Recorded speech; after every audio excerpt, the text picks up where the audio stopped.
السلام عليكم. طبعا زي ما شايفين هسه الساعة 6:11 دقيقة. 6:11 دقيقة ونحن قاعدين وقاعدين وساكتين، زي ما بتقولوا انتوا يعني ثبات وما ثبات وما ادراك ما الثبات. نحن والله ثباتنا ده بيجي عن طريق الشعب السوداني ذاته. عرفت؟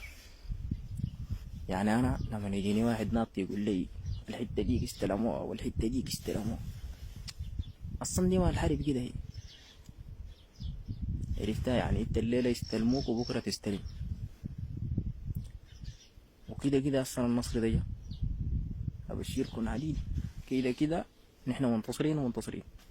ما في اي طريقة، ما في اي جنجويد يجي ينط لي بقى شوية في التعليقات تحت زي الزول اللي لابس لك ادمور امبارح داك، يجيني في التعليقات ينطط لي.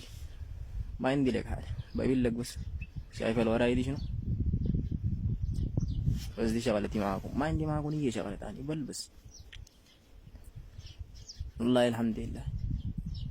وبرجع واقول لكم الجيش السوداني ده لو كله انتهى عديل بقى ما فيه خلاص، انا اخر زول تأكد تماما انا اموت. بس لو بقيت انا اخر زول، اخر زول في الشعب السوداني ده، يا كده يا الموت يا مرتزقة موت بس. واذا كان انا هسه حاليا قاعد عشان السودان في السقط ده وفي البرد ده، وقاعد برا كده في العراء حارس الدبابات دي، بس قاعد مع الدبابات حقاتي دي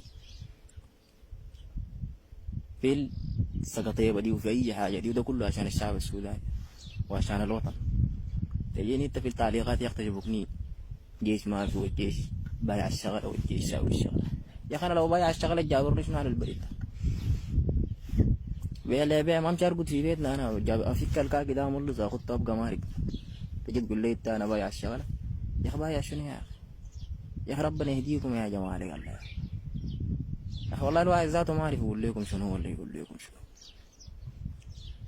يعني هسه انا في الحته اللي انا قاعد فيها دي، هسه كلامي ده ذاته انا متاكد بيجي واحد ناطي لي بيقول لي يا زول بايعنا وطن باكي ووطن باعوه بالكاكي وما يعمل لي فيها شعر. يا حبيبنا ده ما زمن شعر، عرفت؟ ده ما زمن توصياتك دي وشعورك وحاجاتك اللي انت بتقولها. نحن محتاجين دعم يا شعب، نحن محتاجين دعمكم المعنوي، ما دايرين دعم مادي. نحن دعم مادي ما دايرين، نحن ما جايين هنا عشان الدعمات المادية، نحن دايرين دعم معنوي. يعني انت لما تيجي تقول لي وطن باعوه بالكاكي وانا لابس الكاكي وقاعد وبحرس فيك يا بشر، انت نايم، انت نايم متغطي ببطانية وانا قاعد في السقف.